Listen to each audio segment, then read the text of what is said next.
We are in movie mode. My name is Ryan Snelling. Austin Burke is over there wanting to talk about P. Diddy. How are you, sir? Oh yeah. Hey man. We gotta talk about P. Diddy. No, we're not gonna talk about P. Diddy. I don't want to be on the list. We'll keep that out of our mouths. But yeah, man, I'm feeling good this week, even though we did see a movie that we'll talk about that I have some thoughts on, right? And there's not much else to look forward to over the next little bit. Like you said before, it's a long road to Gladiator 2. And so we'll get there eventually, but it feels like the next couple of weeks we need to kill time, right? It's a long road to Gladiator 2. Something I got excited about the other day, though, basketball season is approaching. Mm-hmm. So that's a big deal here in Kentucky, but I'm very excited about that. There's a few other things going on. We still got the Penguin to watch. We do, yeah. I'm assuming you've watched this monster show, right? The Menendez show? Yes, I did. Yes, I sure did. All of it, right? Mm-hmm. Every bit of it.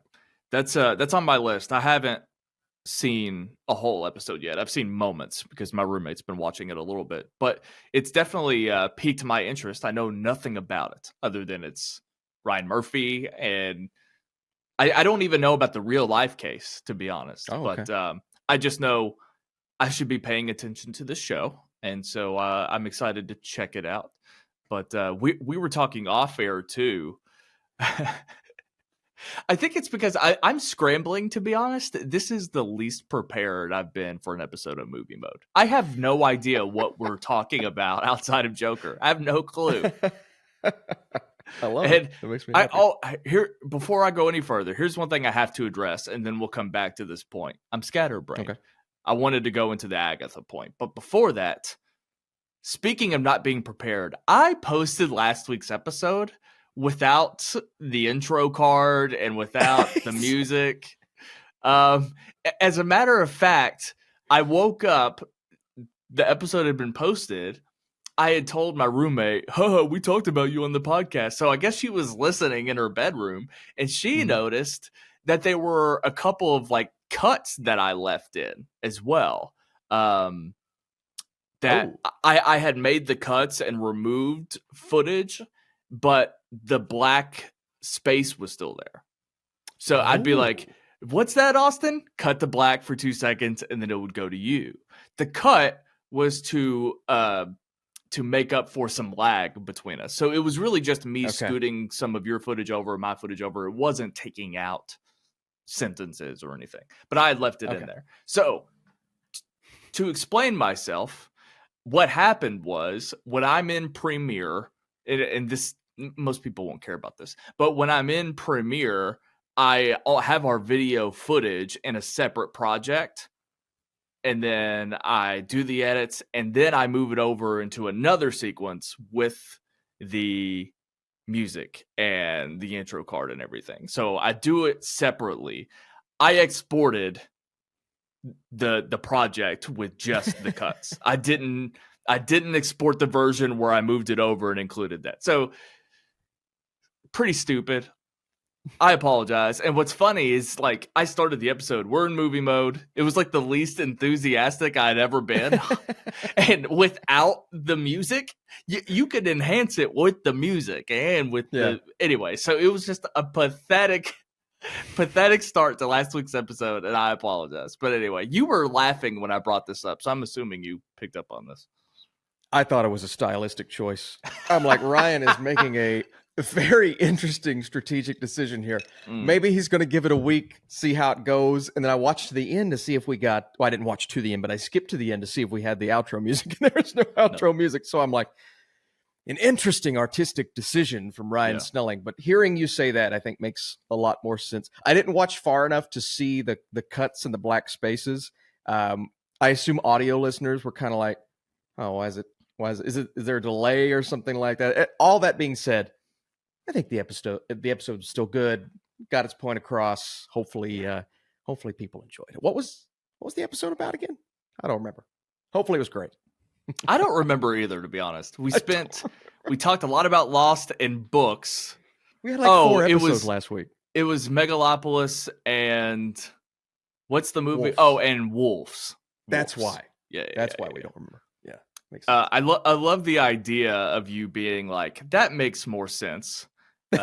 Speaking to Ryan Snelling making a mistake before making an artistic choice and decision for this podcast.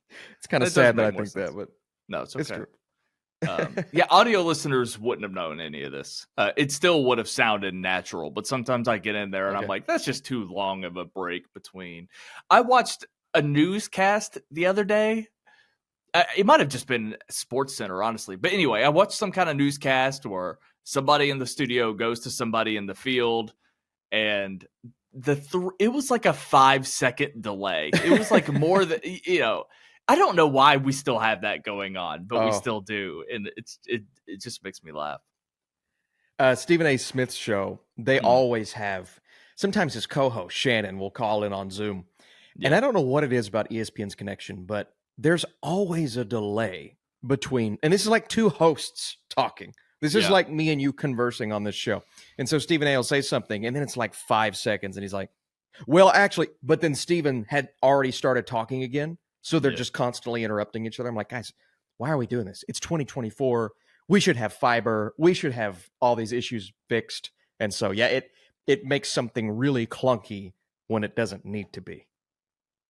I remember back in the day when I was hiring Amazon drivers, in the break room that I would sit in, there's a big TV, and ESPN's usually playing either muted or at a low roar. And I'd be interviewing people in the same room, but like it wouldn't be distracting. It was at a point where it didn't matter that it was on.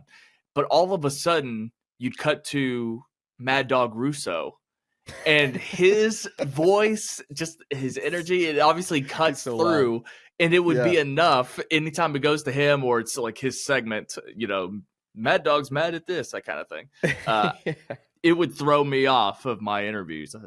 So unrelated and not relevant to movie mode whatsoever, but funny nonetheless. It actually is. It's kind of relevant because I said on last week's show that if the Steelers lost, I wouldn't be here today. Yeah. I thought about that decision. 2 quarters into that game, we were down 17-0, and I thought, I'm not even going to show up. It's not just my podcast. I'm not going to drive back home. I'm just going to stay here.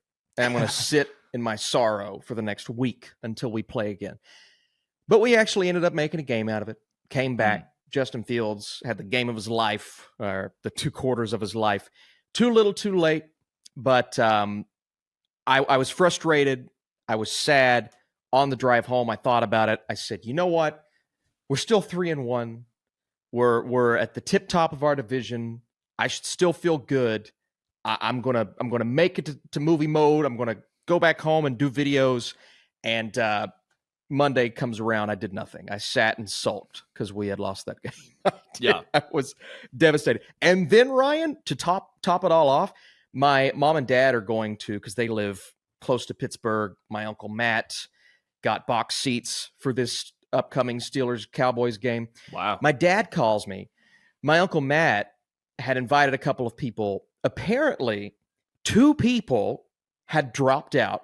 So he calls me and my brother, and he's like, all right, you guys want to come to the Steelers game to drive this Sunday and sit box seats, Sunday Night Football, Steelers-Cowboys, 2 greatest franchises of all time. I got super pumped. I'm like, we're back, baby. Maybe I'm not a curse. I go to this game. We win the game. Everything's good. He calls back an hour later and says, actually, there's only 1 ticket. And so you all have to choose who gets to go. And he's like, do we want to flip a coin? Do we want to do, rock, paper, scissors over the phone? And my brother and I are very competitive. And we're both just like, this is not fair. This is bullcrap. I said, Dad, I'm the older sibling. You called me first. Josh said, well, I've not gotten to go to a game this year. And I said, well, I spent $1,000 at a game that we lost. And so we're just going back and forth. And then finally, my wife was proud of me for this. I stepped back and I said, Dad, I say you just give it to someone else. Because if Josh gets to go, I'm going to be pissed. If I get to go, he's going to be pissed. And we don't need to tear a hole in our beautiful family over a Steelers game. And so turns out my Uncle Matt's friend is taking that 1 ticket and going to see the Steelers in the box seats at Acrisure Stadium for Sunday Night Football while Snoop Dogg's there. So I'm a little frustrated today, Ryan. That was very devastating for me. I wish I knew people that had connections to things. Like, I don't know anybody that at any point I could just be like, here, Ryan, here's this cool thing I've got coming up. Do you want a ticket for it? Like, I don't know anybody that does any shit like that at all. How upsetting. So your brother's a big Steelers fan, the same as you? Yeah. Massive. Okay. I would say I'm a bigger fan because I know every player on the team and every number on the team, but he's still a massive fan. And where, it makes sense, right? He's younger. They haven't saved up as much money. They haven't gotten to go to a game. Right. But we kind of said to each other, we're all still getting to go to another game this year. We're going to the Steelers-Commanders game in D.C. in November, right after the election, which is a terrible idea. But and so we said, you know what? We're all going to a game together. Let's be happy. Let's not get mad at each other. Right. Let's let this other guy have this ticket. And so I think we made the right choice. But boy, just knowing my parents are going to be there this weekend, man, in box seats, I'm like, come on, man. God. That is cool. I caught a little bit of the previous game because I was curious. Am I going to have to do a solo episode of Movie Mode? And so I saw that they were down, and it was like 11 minutes left. They had just scored, so they were only down by 7. And then I had to leave. I didn't know the final result, I guess, until right before I saw you before Joker. But yeah, I'm sorry. That's okay. I feel that's 2 L's, 2 consecutive L's. Regarding your Pittsburgh Steelers. Not great. Not great. The point I wanted to make here on the show to you and to our listeners, I don't feel anything going on in regards to Agatha reactions. I'm not saying they don't exist. It might just be because I'm off social media more, because I'm sticking my head in books. I'm choosing to opt out. It's a show that I'm not watching. I still have not watched since the initial premiere. But I'm not feeling the reactions. So you're more dialed in than I am. Are you getting any at all? Honestly, I'm seeing a little bit more, and maybe this is just how my For You page is catered to me, because maybe it knows that I like the Penguin more. I'm seeing more Penguin talk than Agatha talk, which is weird because you liken the Penguin to a show like Sopranos, and barring something drastic happening, Sopranos was a week-to-week thing, but there's only so much you can be shocked about and talk about when it comes to cameos and Easter eggs. There's only so much you can do for Penguin, but I'm seeing some of that discussion weekly, and that's pretty cool. With Agatha, man, that's the show that you expect there to be teases and cameos and big Marvel things, and kind of like in the vein what WandaVision was doing, the talk of the town every single week. I'm not seeing that either, and it could be happening. I think I saw one tweet a couple of days ago that had a picture, and it's like, who is this character? But that's it. And even the responses were limited to that. And so I think this show came too late to where people just don't care as much anymore. And the people who are watching it and liking it, I'm sure they are there and enjoying it, but I'm not seeing that bubble right now. And so I just don't think it's doing what Marvel wants it to do. I saw some, and I predicted this, initial reactions to the premiere and the viewership. So a lot of people were quote tweeting like the Culture Crave account and Discussing Film and all these accounts that are just reporting, just tweeting WandaVision earned, WandaVision. Agatha all along earned, and I'm making up a number here, guys, 55 million viewers in 2 seconds or whatever the thing is, right? So we all know, we have no idea how to quantify these numbers because it's all based, like, we have no idea how to compare them to other shows, streamers, hold these numbers and statistics under lock and key. So it doesn't really mean anything unless you dive deeper by reading an article or looking up ratings and blah, blah, blah, blah, blah. So there were the people, the Agatha stans, that are just quote tweeting this factoid, this headline. Yeah. See, look at what is, all these haters, all these grifters, all these people hating on blah, blah, blah. Look at what our show's doing, blah, blah, blah, blah, blah. And I'm like, oh, okay, that's interesting. And then I just looked up the viewership like for the week, and Agatha wasn't in the top 10, but the Penguin was. And it's like people are using these headlines and things to support their argument and say that like Agatha's this like runaway hit, but they're not actually reacting to anything. It's just a statement, and also could be untrue. And then it's another thing too. It's like Agatha premiered with 2 episodes, so they get to include the numbers from 2 episodes. Now, if you do a minute thing, both episodes of Agatha could technically, I guess, add up to the premiere of Penguin, because the Penguin was like 10 minutes over. It was like an hour and 10, right? So I don't know how any of that works, but all I know is all I had to do was like look up what the numbers were, and all those tweets like just unsupported. Anyway, so I saw a little bit of that, rolled my eyes, and then moved on with my life. Well, it makes a lot of sense too, right? Because it's the next. Everyone's always looking forward to the next MCU show. It's just a lot of the time they're either like, oh, this is not for me, or they get an episode in and they're probably like, Secret Invasion, really, really bad. So I'm not saying that's the case with Agatha, but the premiere of Agatha, in my mind, was always going to be like first day numbers or first 2 episode numbers. They're going to be really good. The Penguin is just a drastically different genre. It's way more of a grounded show. It's a spinoff of the Batman, which people love, but it didn't even make $1 billion. So there are things that you can kind of say like, oh, that makes a lot more sense. But if you look at the Penguin, I think long term, the numbers are looking a lot better. This is a show with great word of mouth, whereas Agatha didn't have the best word of mouth. And so I think the people that are sticking around with Agatha are those hardcore fans of it. Whereas the more general audience members that I've seen that are just like, I'm going to catch the next Marvel thing, they've kind of dropped off. And so that's kind of the vibe that I'm getting. Maybe it brings them back around. Maybe the finale nails it, but we'll have to see. I've still only seen the first 2 episodes, so I need to get on that at some point. I guess. I mean, I think between both shows, the character or story point or whatever that's I think gotten the most not attraction traction the character that's gotten the most traction I think coming up is from the Penguin, and that's what Kristen Miliotti's character, Lady Falcone.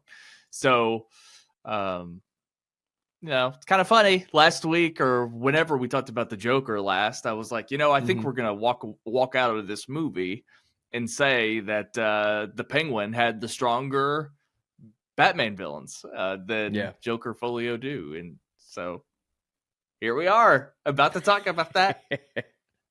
There are Batman villains and Joker Folio do? No. If you look hard enough. Somewhere. Yeah, somewhere. Is that what we want to do? Do you have anything else, or should we just go on? And is this going to be the shortest episode of Movie Mode of all time? That's what it feels like. I guess I can give a shout out to my guy John, the Flick Pick, for not liking the premiere of The Penguin, which I was very surprised by. So, John, what are you doing, buddy? What's going on here? Why? I need answers. I haven't watched it. I don't know if he made a video. I need answers. That kind of surprised me. I saw that. I don't agree with them. Like, I think we acknowledge, if I remember his tweet, it was mainly like, this looks like a TV show and not like the Batman is. And we acknowledge that. We said like the Penguin is missing Greg Fraser's look and style and aesthetic or whatever, but it's like, I don't know. I can't get on board fully with this looks like a TV show. I don't care for it. I don't know. Yeah, I agree. That's like me, barely remembering what he said and also leaving out other things that he said. I just don't remember. But I remember that being my takeaway from it and just being like, it's a little weird, but whatever. Speaking of Max, this morning I woke up. I haven't recorded yet. It'll be up by the time this episode comes out. But I watched the remake of Salem's Lot, the HBO Max original movie, and it was not great, Ryan. It was not as, and I don't remember. I don't hold the original too close to me. I'm not like the world's biggest. Oh my God, Salem's Lot. They couldn't remake Salem's Lot. No, but it was just seen it 1,000 times. This makes sense why it's going to streaming. I love the cast, but it didn't really work. So if you were thinking about watching that, Ryan, which I know you were, it may be one you could pass on. I'm the guy who's like watched one episode of Dark Matter, and I'm like, yeah, I'm watching Dark Matter without any intent or like idea of when I'm watching the second episode. Just my viewing habits are just all over the place. Oh, by the way, I pulled this up. Just finished the first episode of The Penguin. While it's aiming for a serious tone, the production feels surprisingly flat, almost like an episode of Law and Order at times. Honestly, it made me miss Matt Reeves' direction even more. Feels like filler until the Batman 2 drops. Anyway, that hurts. That's kind of worse than what I remember. Yeah. But it's okay. We're not here to critique the critics. Unless it's John Campea. No, I'm just kidding. I have not watched, I told you off air, but I have not watched like anybody's take on anything in a couple of weeks now. And it's kind of nice. It's weird for me to say that because I'm hosting a podcast where I want people to listen to me, but at the same time, I'm like, maybe my advice is maybe just limit yourselves to me and Austin, and that's it. Yeah. Well, I mean, it makes a lot of sense, though, because the last couple months we've been dealing with the acolyte nonsense and all these, like, really just, it's taken a lot out of us. And to take some time and not focus. I told you, man, that week that I stopped looking at all that nonsense on Twitter, I felt so much more relaxed. Now, granted, I've been back on Twitter and paying attention. And now we're ramping up election season and getting into the politics. I'm just like, all right, I'm frustrated again. But taking some time away is not the worst thing, especially when all you get is divisiveness on both sides. So it's nice to take some time. Yeah, it's kind of nice to just watch Lost and just think about the good old days. I'm curious. So we're recording this on October 3rd. Cue dumb Mean Girls quote here. We're recording this on Thursday, October 3rd. So the general public has not seen Joker Folie Deux at the time that we're recording this. So I'm curious to see how the world reacts to this film. But I'll be honest, leading up to this, I didn't feel a lot of heat considering the fact that we're, getting into a sequel of a $1 billion film that features a villain for the most popular superhero ever to exist. We could do all of those things, right? And talk about how like big of a deal this is. I'm not feeling the heat. I wasn't feeling the heat when I sat down in the theater. I think for the most part, the majority that saw it Monday night and the critics feel similarly to how we feel. And I honestly think it's possible that we just kind of forget that this movie came out here in a couple of weeks. There's something about it where I just don't think it's going to register. And I don't know. I could be entirely wrong. I don't feel like this is going to cause a movement and be nominated for Best Picture and like all of the things that the first movie did. That's just where I am on a 2 p.m. Thursday. Where are you at with where are your feelers on with all of this? It'll be fun to come back and re-listen to this after like the cinema score comes out. Man, I am expecting one of the lowest comic book movie cinema scores ever, maybe in the last 10, 15 years. I'm expecting audiences, because I've already seen multiple examples. And again, Twitter's a bubble and you're in a bubble, but I've seen multiple tweets of people saying, I was one of the last people left in my theater. Multiple people have walked out. That's actually happened a lot. Yeah, that's happened a lot this year. I mean, it happened once to us and blinked twice. A couple of people walked out. But I've seen, 5 or 6 people saying people are walking out. You mentioned the conversation in the bathroom when you went to the bathroom of two guys just kind of saying, hey, why are we doing a musical? Yeah. What is this? And with every musical number, I saw one tweet, the guy said, with every musical number, more people got up and left. And I just, film Twitter's kind of baffled that people, how do people not know this is a musical? Everybody knows this is a musical. And I'm like, my dad, when I broke the news to him that this was a musical, I could hear the shock in his voice over the phone. He goes, huh?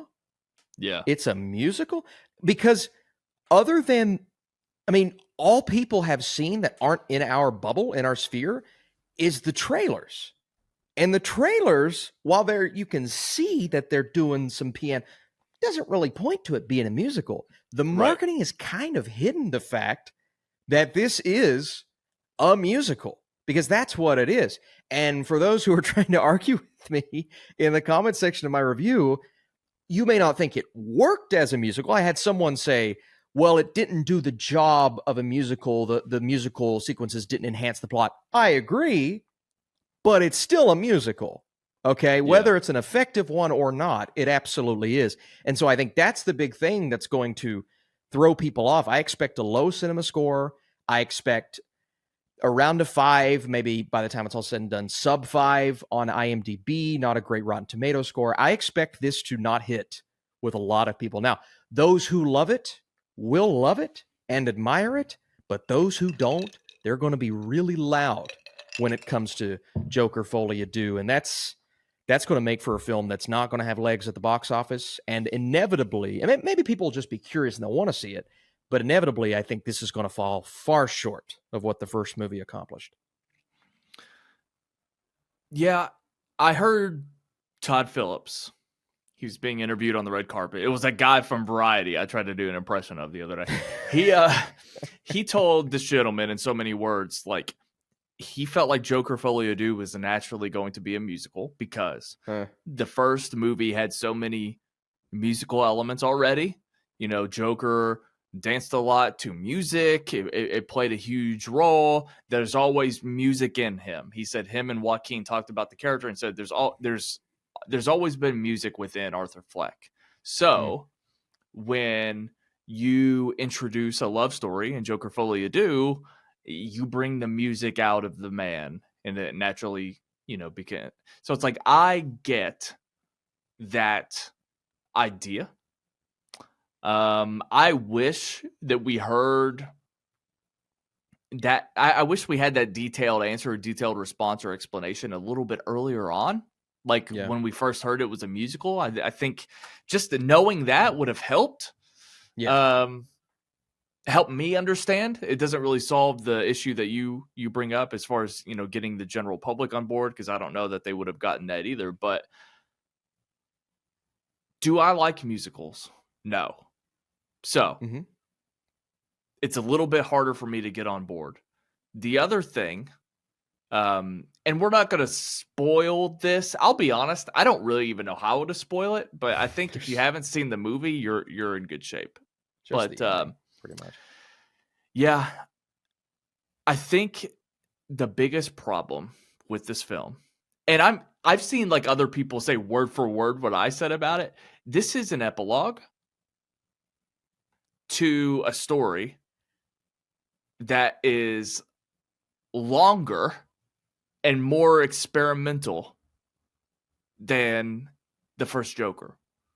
Like, if this was a book and the Joker film, the first Joker film, was a 300 to 400 page novel, the events and what Joker Folie Deux does, it would be a 9-page epilogue.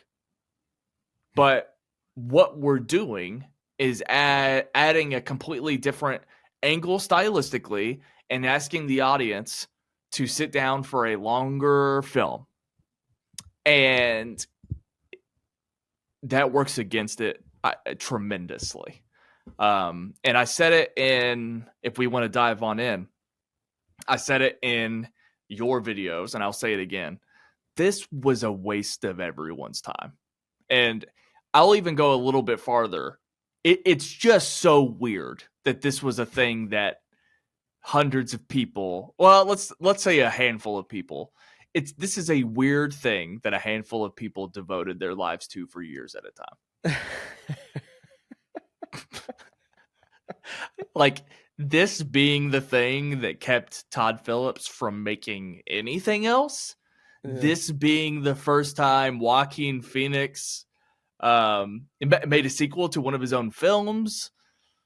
Like, Lady Gaga kind of wasting her ability to play any other that's not necessarily true. Actors flip-flop comic book characters all the time, but asking the audience to get on board with another Harley Quinn, like all of these weird things that we can bring up. It's like, this was the thing. This was it. This is what you came up with. I don't know why this movie exists in my world. It exists simply and solely because the first movie made $1 billion. That's it. That's it. Yeah. I have a feeling if that first film wasn't that successful, they never would have come back. I have a feeling that the studio pushed as much money. I mean, you saw the budget for this movie. It's ridiculous. How in the world did this movie have that budget, so much more than the first, when the first, I think you could have justified the budget for the second for the first, and the budget for the first for the second. Because this film accomplished way less. There were only, and I get it, you had to build the big productions that they're doing the musicals on. But in terms of location and how far we reach outside of Arkham and maybe this court, there are only a couple of locations here. And so we're just blowing our budget on some of these stage performances, gave more money to Joaquin, threw the bag at Lady Gaga. And I was so confused. I'm like, why did they get Lady Gaga's Harley? I'm excited for it. But now I see, it's because she just sings the whole movie. They know she's a good singer. She sings the whole movie. Unfortunately, when she was speaking, I was kind of like, this is an interesting version of Harley Quinn. But when she was singing, as amazing as it was, unfortunately, I'm just going, that's Lady Gaga. Right. That's Lady Gaga and Joaquin Phoenix dressed as Joker. Like, I did not see Harley Quinn because her voice it almost works against her in the movie because her voice is so amazing. You think of what Harley Quinn is and who she was in the comics, and it's like, that's not Harley Quinn. She doesn't have the voice of a goddess. I mean, it's so strange. And go ahead. No. Go ahead. I interrupted you. Sorry. No, you're right. But it's so strange that, I mean, I don't understand why they wasted her character and the talents of Lady Gaga by just making her an alternate version of who she is in real life. And that's an incredible singer. They did not give us Harley Quinn at all. It was just Lady Gaga, and occasionally you would get snippets of what could have been, but it ultimately never was. Yeah, I told you in the car, and this is where I feel the most vulnerable, because sometimes I think I come up with things like this because I didn't pay attention or I missed a key point in the movie, and I'm like, but I feel just so lost in general with everything that they did with her character. And I think part of it too was I was constantly trying to figure out if she was actually real, just based on what they did with the Zazie Beetz character. But they kept adding different angles to her character, and as we went further into the movie and explained, this is who she actually is, this is what she does, here's why she's here in this scene. Once we start uncovering and unveiling everything going on with her character and then her involvement in Joker's life and everything, it made less and less sense, just in a realistic way. I didn't get is this a person?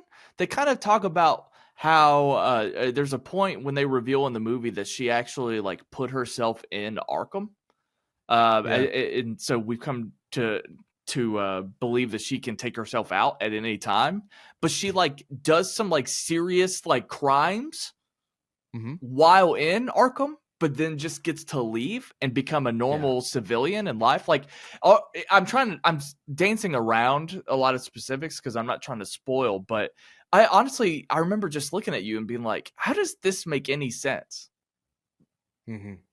Like, I don't know what the amount of work that is put into the Joker character, and you can debate, is it actually the Joker? Yeah, we can do all that, but at least coming to understand, like, this is who this character was growing up. This is why he is this way. This is what's happened to him. And very matter-of-factly, this movie covers the trial of Joker based on, everything that he did in the previous movie, all that kind of stuff. The work that they put into the character and the story, they don't do that for Gaga's Harley Quinn. So it's wildly unbalanced, even though you have somebody who's so magnetic on screen. She's doing everything she can to hold it together, but I think ultimately, like, the character isn't actually there and the writing isn't actually there for her. Yeah, I was just kind of sitting confused when she, and again, we're not going to spoil the movie at this point. We can talk about the ending later. But I was so confused when she just goes into Joker's cell at one point in the film. And I'm like, this has to be a figment of his imagination. But later on, they reference what happened in the cell. And so I'm like, how did she get in there? And I get, I think she father's said that a guard figure. let her in. I think that's, but again, we were still trying to figure out, is this real or not? But I'm pretty sure she said a guard like took her and let her into the cell, which is weird because it was like a cell that he was thrown into after doing something bad. Yes. Like, it was an isolated cell, not his normal cell. So it was like part of the story was to put him further into the, I don't really know how to explain it. Part of the point was to throw him in isolation and punish him further. But they just let Harley go in for some reason. It didn't make sense. Yeah, it doesn't make sense at all. I mean, like, logistically, and I hate to think about, but when a movie is already so frustrating and I'm feeling disappointed and let down, then you start to nitpick, right? And so you start to think of logistics. And that's when I start thinking, okay, why the hell is Harley being allowed in this cell in the first place? I thought they hated Joker. Why are they going to let the love of his life come and see him? Like, all of these things that just don't make sense. And you said it perfectly. Like, they clearly have a lot of effort put forth towards Arthur Fleck, and how where he's been at in his life has got him to this moment, his mentality in this moment. And even if you disagree with his ultimate decision at the end of this movie, kind of where he wants himself to be, which I had some questions about, you can still make sense of it, right? Because of all the things that he's been through. And that's where the musical aspect does make sense, because a lot of these musical sequences are happening in his head. The guy's losing his freaking mind. A great way to give that to us is to show him in these alternate settings that show what could have been with his life. That's a great idea. But that's not all it is. There are a couple of sequences like that, but then there are a couple where he's breaking out into song in front of all the prisoners. And then there's one where everybody's singing "Oh, When the Saints Are Marching In." And so you get musical elements in his mind. You get musical elements in real life. You get all across the board to where it does make it a full musical, but it's also so inconsistent with the message that they are attempting to send. And that's when I walked away after the first Joker. It's like, I completely get what they were doing with this character. The themes that they're hitting, how you, in a way, felt sorry for him, but you also understand that he is a complete and utter psychopath and yada, yada, yada. There's a lot to discuss with that first movie. With people, film, like, that's a polarizing film. Like, for sure. I don't know if we need to remind people, but like, to this day, people think that Joker is like for incels, and it's really just about manly rage and all this kind of shit that that the Joker film would spark in a woke world. There's all that, right? And then there's the people who tear it down more so because they don't think it was worthy of being a Best Picture nominee and things like that. So we did a lot of that with the first movie. Yeah. And so it was accused of being a lot of things. I think that you actually can justify doing more of that with this one. Mm-hmm. It's pointless. It's pointless. Did they try to get away from that because of how polarizing the first one was? Because while it was polarizing, I wish we would have leaned into it more so. Because what the first one attempted to accomplish with his mindset and what that led him to do, and even if you hate the message and you hate what it's trying to do, I remember people were getting on a Joker because he was, running around killing people with a gun. It's like, this is so overly violent for this comic book movie and yada, yada, yada. And then the Harley Quinn movie comes out and she's doing the exact same thing. And no one said a word about that part of that film, which I get it. The themes that Joker's hitting on obviously are a lot different. But it's just like, this is such a standard thing that other movies have done. But because it's the Joker, people are freaking out about it. Like, come on, man. Come on. And then the whole Taxi Driver comparison, King of Comedy. It's like, yeah, we get it. You've seen that movie, but movies have shades of other movies all the time. It happens 24/7. Just because it has shades of Taxi Driver and King of Comedy doesn't mean it's bad. It just means it knows what's come before it. And honestly, I see that as kind of a testament. I was going to say, I think that's a reason to want to see it. Like if somebody was like, let's do... And we kind of did that. It was because we thought Scorsese was going to direct the goddamn thing at one point. So it was like, okay, Scorsese's take on Joker, right? Like, I want to see that. When they announced the movie, was it weird? But I remember kind of thinking like, it was really just like, how does this work in the DCEU from what I remember? But to kind of respond to what you said there, I think both movies have balls though. The first movie had balls. I think this movie has balls. I think the fact that they went the musical route. Yeah. But this is just as mean too. It's a mean movie. I don't think it's as mean as the first movie. Definitely has unsettling parts though, without a doubt. So all that's still there. It feels like a sequel to Joker. It also feels like a bad sequel to Joker and an unjustified sequel to Joker. I mean, again, kind of going back to this idea that it feels like an epilogue.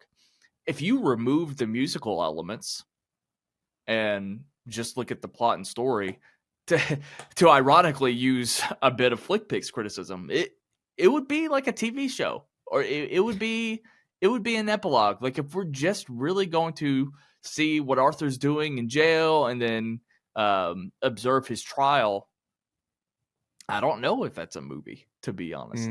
There's not enough there. So,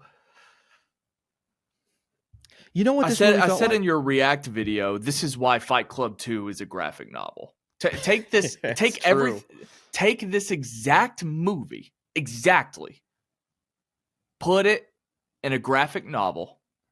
It would be fine. It would be fine. It doesn't work as a movie. Do you know what this movie felt like? What? Joker 1 is, you have a great season of television, culminates in the second to last episode. Joker 1 ends, that's episode 8. Joker Folie Deux is episode 9. And people are always disappointed with the episode 9, such as the finale of House of the Dragon season 2, right? All the stuff went down in the episode before the finale. Then the finale happened, and it was just empty. Some stuff happened. It was pretty much an epilogue. Yeah. You fit the entire first season. Joker 1 is the entire first season. Folie Deux is the last 40 minutes, where you got the fallout. And the fallout of Joker is him spending time in Arkham Asylum and the court hearing. That's it. That's this movie. Now, conceptually, you could make that work. I think, and I've been thinking about this all week, I think if you would have stripped the musical elements, because they clearly put those in there to fill time, because they didn't have a movie. They had 40 minutes and said, We need something else. Musical. That's what it feels like. Now, maybe that wasn't the original process. That's what it feels like. If you would have stripped the musical elements, and because we are rushing through this court case, we skip so many elements. We only really get one monologue from the Joker during this court case. And because of that, it just feels like a rushed sequence, a rushed series of events. If we would have gotten time, maybe spent some time with the jurors, spent some time with people involved, heard other people's testimonies, because when Zazie Beetz comes up and gives her testimony, that was interesting. I'm like, that's okay, cool. Obviously we're just, here's what happened in the last movie. But at the same time, this is when you're starting to dive into the psyche of Joker. Okay. Right. But it feels so rushed. And then if you need more time to fill, I enjoyed what happened in Arkham. I like seeing the crazies in there. I like seeing how they respond to Joker. I enjoyed Brendan Gleeson's character. Those interactions are great. But man, it felt like every time we're building, a musical number would just cut that tension and would just completely halt anything that we're building to. And then we go from the musical number back into the story and it would slow down again. And so while some of the musical numbers were gorgeous, and we haven't really talked about how good this movie looks, and some of them were beautifully performed. I actually thought Joaquin had a pretty good voice at times. I was impressed with how good of a singer he was. It cut so much of the momentum and halted it all throughout the movie to where by the end, I'm just like, this is just a repetitive series of disappointments to where I can't get invested. If you remember, I went to the bathroom during the trailers. I usually do. I wait to go to the bathroom until I'm a few trailers in. That way, when I come back, the movie's about to start. So the movie had started already by the time I came in, and there was an animated cartoon playing to intro the movie, and I walked in the middle of it, and I remember thinking right away, this is not a good sign for Ryan Snelling. This is not a good sign. Hopefully this isn't an aspect that, I hope we don't go back to this again. It's already bad enough. It's a musical, right? So thankfully it didn't do that throughout the entire movie, but didn't need that. That's for sure. Yeah, I think if I need to speak positively about the movie, I think, the cinematography, the look and the production, the music, all of that was there. And I think we kind of left it out and for, I think, obvious reasons when we're doing just like 1 minute TikTok reactions, we left it out in some of the short form reactions that we did. But I just think that, I don't know, it almost goes without saying just because like if you watch the trailer, that. But I think what we're talking about and what we're responding to is the stuff that should have been different and is different about the movie. But it ultimately just fails. There was one other thing I was going to bring up, but when they made the Joker, the first movie, the sentiment was and the feeling was, and whether it's true or not, whatever, the feeling was it had no bounds. It was completely unrestricted in terms of what they did with the story and the character of the Joker. It didn't matter that the DCEU was alive at the time. It didn't matter that we had other Batman movies. It didn't matter that Joker was just going to be its own thing. I don't know if that's the case this time around, because, and this is just where my mind went. Again, I might be wrong, but really like going in on the musical aspects, barely doing anything with any other Batman characters. Like, it's almost like Lady Gaga's Harley Quinn doesn't step on Margot Robbie's at all. Because it's just like, again, Lady Gaga, it's kind of barely playing Harley Quinn, to be honest. So, I don't know. We've had the Batman since then. Do you think this movie had the same kind of restrictions, or do you think this is the movie they made without restrictions still? Man, it's so hard to tell what their mindset was, because and we'll talk about the ending. They, throughout the entire movie, it's like its own little world to where they don't care about Batman, its own little thing to where nothing is ever going to. But then at the end, without spoilers, there are some things that could be interpreted like, oh, well, then why did they make this movie feel so separated from everything else? But then they're like, oh, we can throw some things in that makes it feel just a little bit connected. And it felt like their mindset shifted in its entirety. I don't know what restrictions there were. You would think Warner Brothers would let them do what they want. Warner Brothers would let them do what they want because of how much money the first movie made. And there were even people saying that didn't they approach Todd Phillips to be part of the creative DCU, which you may have been avoiding something with that. I'm not saying Todd Phillips is bad, but yeah, I'm pretty sure they approached him to be part of the creative team of the DCU. And so, yeah, that is definitely, and he said no. And so that's definitely something that a lot of fans are going to be appreciative of now after this second movie. Because again, it does feel like they made the movie they wanted to make.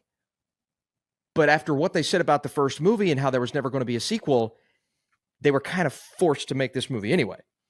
So forced to make the movie, but it's the movie you wanted after you were forced to make it.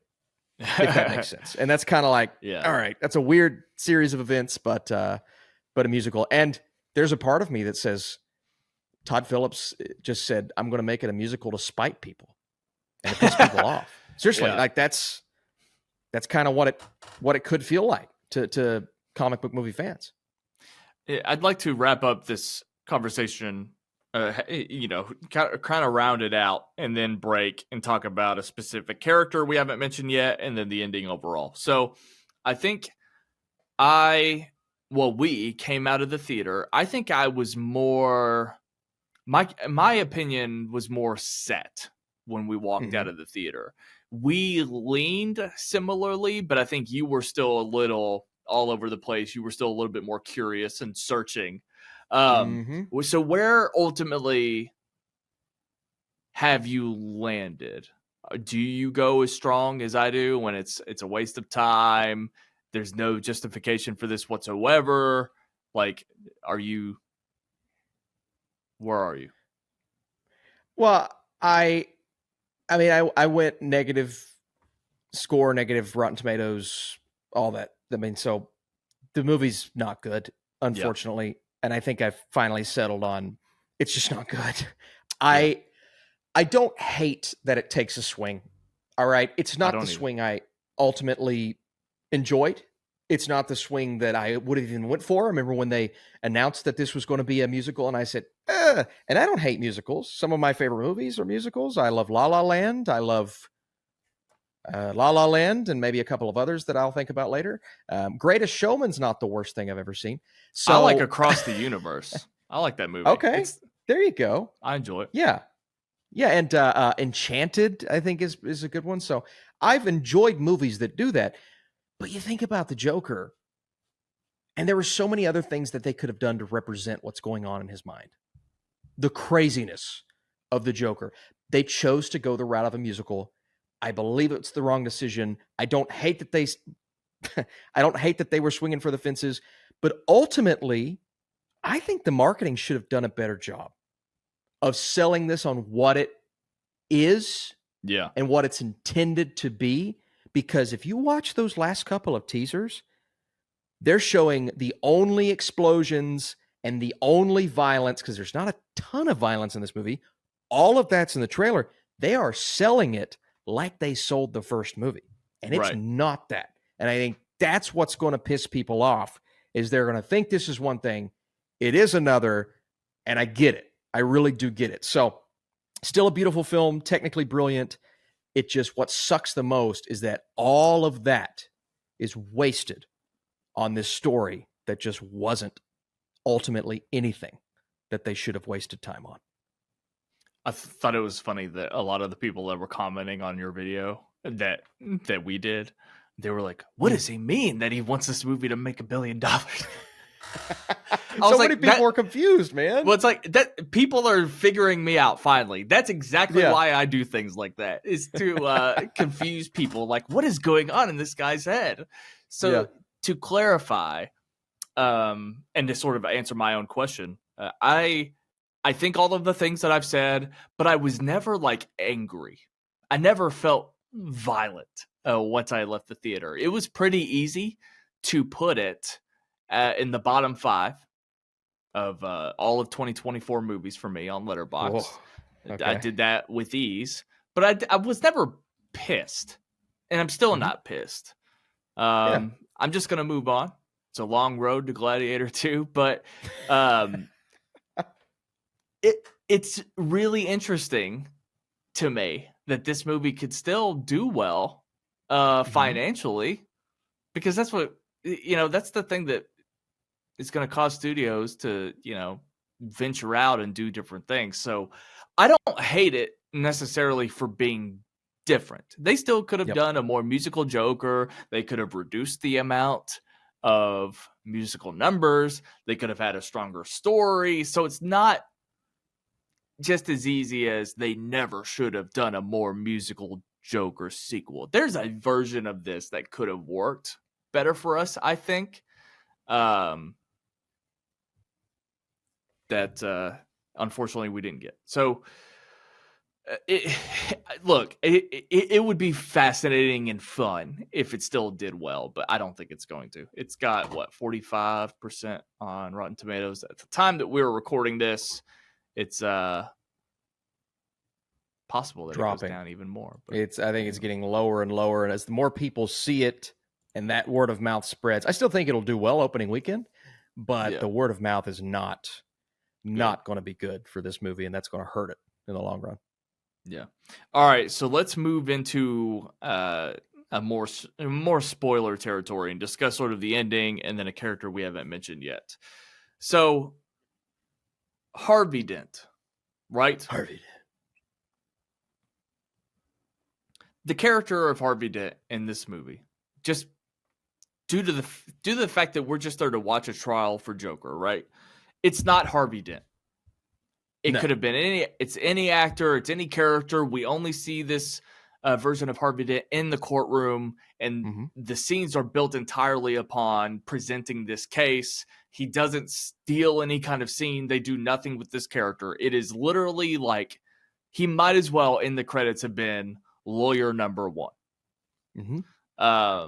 So I just, at a certain point, I wonder, as fans, yes, I think we did fine walking away from the first movie. There are people that are like, that's not actually Joker, and they were already doing a lot of these things already with the first movie. But the first movie, I think, was good enough to where there's people like you and I that appreciate it, and we can justify its existence, whatever.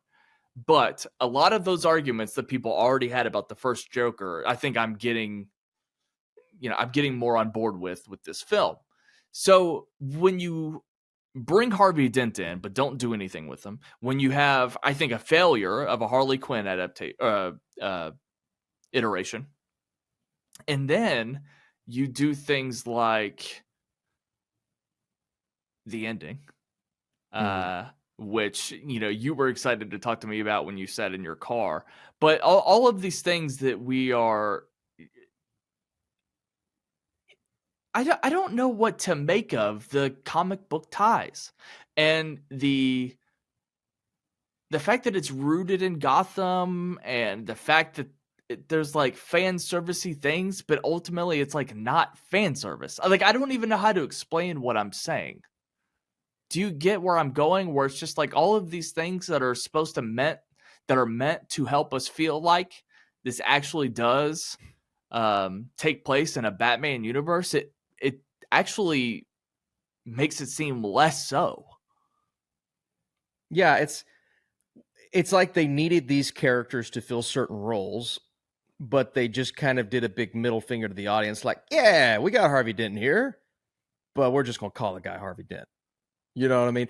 And if they would have maybe explored him a little more or given him something that we recognize from Harvey Dent, okay, but they didn't do that. He was just, like you said, lawyer number one, and he was just the guy on the opposition of Joker, and they probably gave him that name because we needed a reason to feel something towards him or like him, dislike him, whatever that may be. Same thing with Harley Quinn. It's like, well, we need Joker to have a love interest in this movie, and okay, we'll make it Harley Quinn, right? And they give her all of the details when they're talking about her, like she is, what is it, psychologist or whatever. She has the things that make her Harley Quinn from the comics, but when we're actually getting to hear her and see her, it doesn't sound like her. It doesn't feel like her. There are no mannerisms that make her Harley Quinn. One thing Margot Robbie does beautifully is that she does the mannerisms. She does the voice. She does everything about Harley Quinn that we know. Lady Gaga doesn't do that. Now, that's not me saying she's bad in the movie. I think Lady Gaga's actually really good in the movie, but she's just Lady Gaga. When she sings, it's amazing.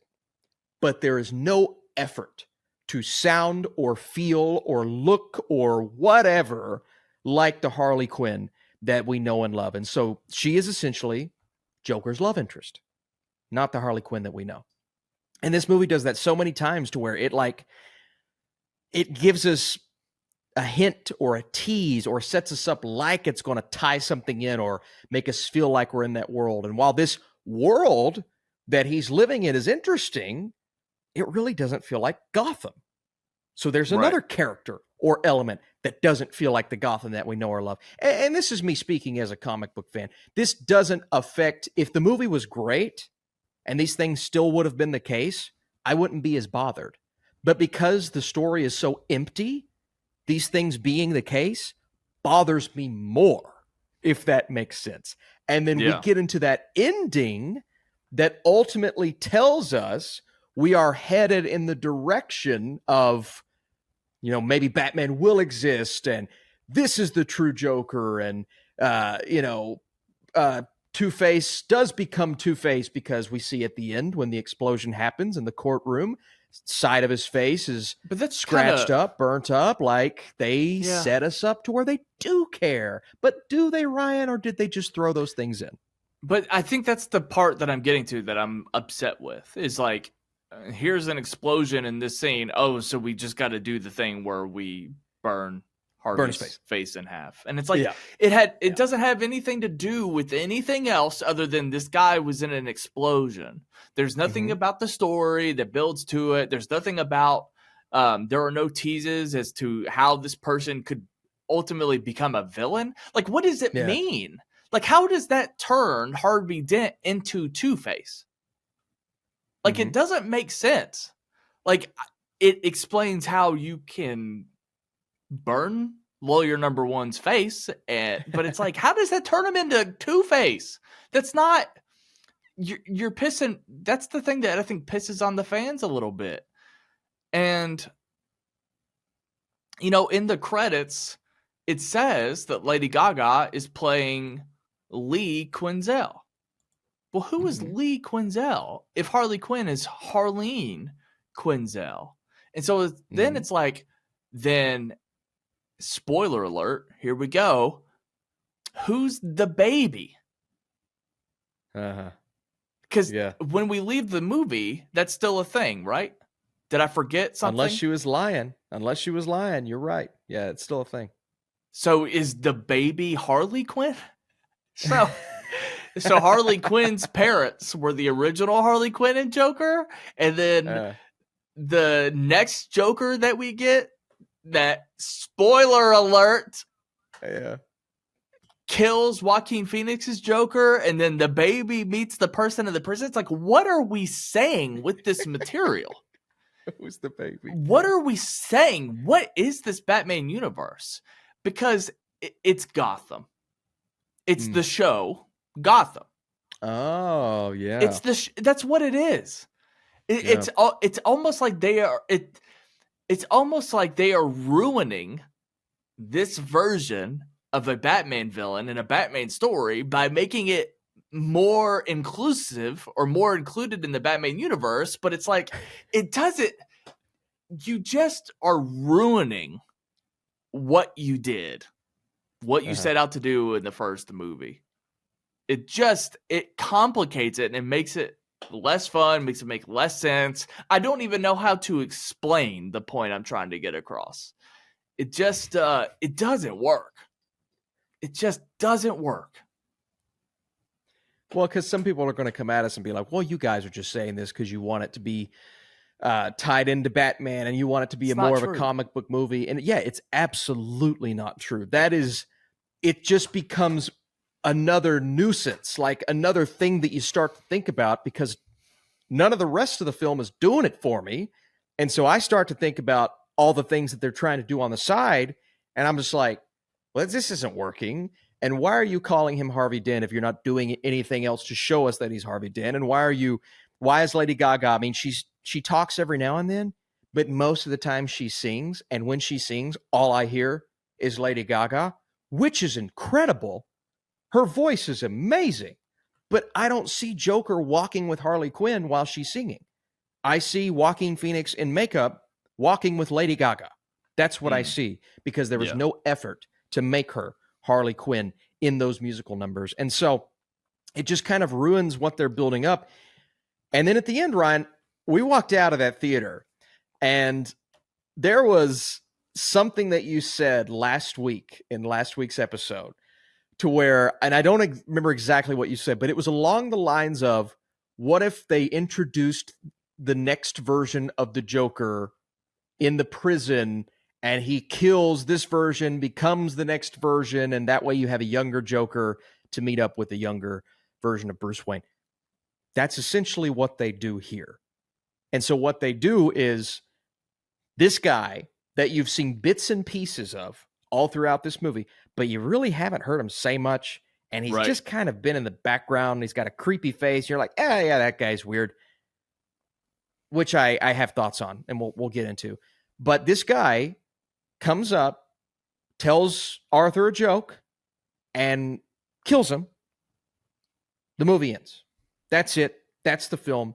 But if you're paying attention to what's happening in the background while Arthur is dying, he is cutting his mouth open like Heath Ledger's Joker and doing the Joker laugh in the background. And so it is implying that he is becoming the new Joker. Now, me saying that in a different version, in a different universe, that might have been cool. But with what they've set up here for Arthur and how they went about this movie, it just kind of feels like, I won't say who it is on Twitter, but there's an account on Twitter that always comes up with these insane comic book movie ideas. And he's like, what if, Johnny Storm met up with Captain America, which was the end of the next Avenger, like that kind of thing. Sounds like Blu-ray Angel or some bullshit. That's, I didn't want to say it. Yeah, that's it. That's idiot. That's Blu-ray Angel. It sounds like something he would have written. And that's, applying that to this universe, in my opinion, is the wrong way to go about it. And it's just shoehorning in something that your movie was trying to be opposed to the entire time up until now. And so I've never been more confused by an ending of a movie because it just went completely against, especially against what the first movie was trying to do. And it seems ridiculous. Yeah. What's funny is I didn't even catch that moment. You had to tell me that happened with the mouth after the fact. But I think it's just because I was so over it. And so just hearing it back and knowing that they did it in the movie, it's like, who gives a shit? Like you've already not set up the world that Batman exists in. Like regardless of you saying, here's the new Joker, the actual Joker, or whatever you want to see, that's the Batman villain. It's like, you just made Harvey Dent in the scene before. And you didn't clarify that isn't the real Harley Quinn in your world. It's like, so what are we fucking doing with that? And so it just makes the people that all along have been saying, this isn't the real Joker, Arthur Fleck, like, it just makes them more right. Yeah. And it's stupid. Right. it proves their point. And so it again kind of makes the first movie worse because of it. Like, we were on board enough. We enjoyed the first movie enough. And then you kind of just like make the movie, you make the sequel, the movie that everyone accused the first movie of being. And it sucks because Todd Phillips, I thought, stood against that with the first movie. Like, hey guys, we're doing our own thing over here. And we can still build our version of Gotham and not have to tie everything in together and yada, yada, yada. It makes me think, and this is what we said earlier, it makes me think he really listened to the criticism. And, sometimes listening to criticism is good. And sometimes you can still listen to criticism, but also not completely conform to what they're asking you to do. Because a lot of the people that hated the first Joker movie, and I've actually seen examples of this on Twitter, they're like, I hated the first one, I really liked the second one because it wasn't as violent, or it wasn't as this, or wasn't as that. And I'm like, oh, okay, so that means he took some of that criticism to heart. And it's the same thing. It's like, okay, well, you didn't like how we didn't connect it in the first one? Here we go. Let's throw this thing in at the end of our movie, make Joker younger, give them a comic book accurate version of Joker, and that ends up being the guy that goes and however they want to do his origin story and becomes the Joker, yada, yada, yada. But it's like you said, right? We try to do that. But then who is this Harley Quinn? And who is this Harvey Dent? You know what I mean? It's like Harley Quinn's supposed to love the Joker, so is she going to go fall in love with this new guy? Or is Harley Quinn just not going to exist in this new universe? Like, it's so conflicting. And this is only an issue for me because I wasn't responding to the rest of the movie. Like, none of this stuff would matter as much if I liked the movie, or if the story was interesting, or if the musical numbers didn't halt all the momentum. Like, none of this would matter. But since I wasn't enjoying it, in my brain, an hour and 20 minutes in, I start nitpicking things. And this is what I ultimately come up with. And that's just frustration after frustration. And the ending, to me, was an ultimate frustration. And to people who hate when the main character dies in a movie, oh boy. But like, I know people that hate Uncut Gems just because he dies at the end of that film. Spoiler. You should have seen it already. my brother's girlfriend, she's gonna hate this movie, man. I told him he's already got his tickets. I'm like, dude, just don't go see it. Just refund your tickets. Don't go see it because she is going to hate this, and a lot of people are gonna hate this ending. Yeah, I've told people not to go. It's not the people that like the first movie, and it's just not what you want it to be. No. So, I don't know that I know it now, but I do think I am living through what I will look back on as me growing out of superhero comic book films. I don't think I know it yet, but there'll be a time when I'm just like, yeah, I was just rejecting these types of movies at that point. I grew out of them. But who knows? I say all that, but watch, Secret Wars and, everything. Secret Wars and what's the other one? Doomsday. Watch all that just bring me back. But yeah. Imagine just walking out of an Avengers movie and just being like, I feel like I kind of know that I'm done if I do that. That'll hurt. That'll really hurt. Yeah. Post Phase 3. Obviously, some people did that with Ultron, but that was before Marvel had hit its peak. Excuse me. Also, on the topic of like what other creators do, and Marvel and DC Comics, I understand less and less these people that have released their Deadpool and Wolverine reactions, like Real Rejects and all these other channels. More than ever, I don't believe that these people haven't seen these films. I've been suspicious of this before, that content creators make up that they haven't seen Marvel movies. Oh, yeah. I don't buy for a second that a lot of these creators who are reacting to Deadpool and Wolverine don't at least know a lot of what the fuck happens in that movie. Like it looked like somebody had never seen a Marvel movie before watching. I don't remember who it was. It was Real Rejects, but not the Real Rejects, but on their channel when they have other people. It was something like that. And I just remember being like, I don't believe that you don't know about this. It was like the Chris Evans reveal, and they were just like, oh, it's Captain America or whatever. And I'm like, I don't know how people watch those and think that they're real. Even if they are, there's just something about it that feels fake. Well, not only that, it's like, even if you haven't seen the movie, man, these clips have been circulating online. I know. For months. And the memes, like, even if you didn't see the clip, you definitely saw the meme of, oh, I'm about to make a name for myself here. Everybody's seen that. And so if they're freaking out at Gambit, like, Gambit, Channing Tatum, then it's like, no. and I haven't watched these videos, but there's gonna be somebody who posts first time seeing Deadpool and Wolverine, and Gambit coming on screen is going to cause just a visceral reaction. And I'm going to say, you're full of crap, because I know you've seen that meme. I know you've seen that TikTok. I know you've seen that filter. Like, come on, guys. So I see that all the time, though. And some of these channels are legit. Like, I believe it if you're like, I've never seen, insert classic movie from the 70s. Like, that makes sense.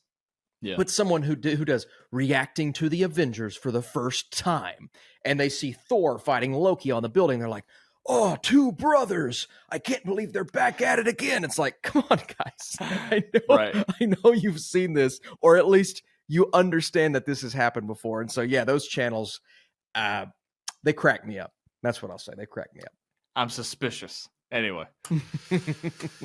I know how YouTube works. Like, guys, when I make trailer reactions, I've probably seen the trailer already.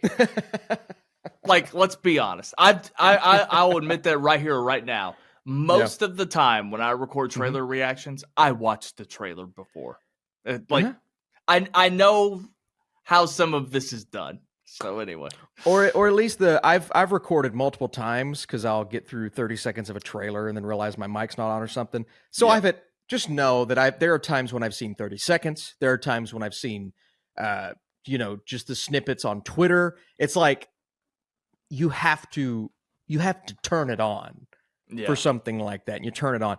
But I'll never lie to you and say I've never seen this before. There have been times when I've definitely seen it and then watched it and not said that. But there are some, I've seen some people saying, all right, let's see what happens. Don't know what's coming. And I'm like, I know you know what's coming. I know you know what's coming, which I think is hilarious. But I get it. And also there's times when you like watch a reaction and then they react like too loudly or for too long over like other significant portions of the trailer. And so I'm just like, so that person watched that thing and like didn't have like the takeaway from that moment or that moment, because it's like, it doesn't feel like somebody who actually wants to watch the trailer sometimes, because they miss so much because of everything that they're doing. And it's like that person, if that's real, that person had to have watched that trailer like 2 more times just to make sure that they covered everything. I don't know. It's weird. I had to re-record multiple watch-alongs when I did the Twilight ones. Hitman. I don't remember the reason why, but the Hitman watch-along I put up, that was the second time I had watched the movie. I watched the movie on Netflix and said, I have to react to this. And then I filmed a watch-along as if I had never seen it before. And that's just some of what people do. Anyway. Who cares? I'm shutting down my YouTube channel. I'll have a tell-all video. Anyway, do you have anything else on any of this? No, I don't want people thinking that I hated this movie.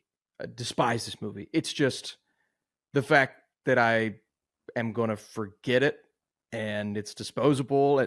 Sometimes that's even worse, right? It's just a disposable void. There's nothing. That sucks, man. If you would have told me this in 2019, I would have said, I hope not. But that sucks. And I'm bummed that I didn't like it more. A movie that I got aggressive from, violent even, was like losing my shit in the theater. The Lighthouse, right? I came out of that movie so pissed at that movie. But it's not like I ever talked to anybody about it and said, don't see this movie. Mm-hmm. Joker Folie Deux is the opposite. I'm not angry, or I didn't get aggressive or violent. I didn't hate my life watching it or anything. I will actively tell people to not go see it. Mm-hmm. I will never be able to recommend this film. There's just no reason for anybody to see it. Yeah. I've already told people, don't go see this movie. You do not need to see it. It is bad. Same. So that sucks, man. Jeez. Yeah. I'm behind on the Penguin. I don't have anything going on today, so I'm going to watch episode 2 probably, and so that'll be fun, and that'll get the bad taste out of my mouth from here. I'm going to do chores the rest of the day, and we'll be back here next week to talk about something. What do we got? Anything? I don't know. I think I said before that it's not super exciting what's coming out next week, but I can't even think about what's coming out next week. Joker was obviously the big one. Do you have an idea? Saturday night, The Apprentice. Oh yeah, Saturday night. Terrifier 3. Some of those, I don't know how wide their releases are going to be, so I don't know how practical it is that I see either one. I think I would go Saturday night would be my number one that I'm interested in, but I don't know. Smile 2 coming up the week after that. Also, again, I don't know how wide the release is going to be, but I'm down to talk We Live in a Time, the Andrew Garfield, Florence Pugh film. So a few small things. I don't know how well we'll do. And by will, I mean me. You're going to see these things much more likely than I will. So, yeah, I'm already. I know I've got Terrifier 3 coming to my inbox Monday, and I think I'm allowed to talk about it Wednesday. So I will definitely talk about that. But I'm with you. I think Saturday night could be interesting. So that's kind of the movie I want to see. I hope we get something. And for all the jokes that I've made, it's a long road to Gladiator 2. A movie since Fantastic Fest has popped up more so on my radar, and that is Heretic. Yes. And that comes out the week before. So November 15th, it's either Heretic or Red 1. I think we're going Heretic that week. Yeah, John told me, he was texting me after the festival, and he said how crazy the ticketing system was and how the movie selection wasn't great. But he said one thing that stood out to me was Heretic. Yeah, and so I was like, good. Oh, okay. So that, and I believe Cody Leach said it was his favorite of the festival. So I'm excited for that, man. I'm sold. Cool. All right, man. We'll meet back next week. Maybe we can catch up on Penguin. Maybe it'll be another book talk episode. Who knows? Guys, we love you. We appreciate you. Here's some outro music that I definitely did not forget to put in. Bye-bye.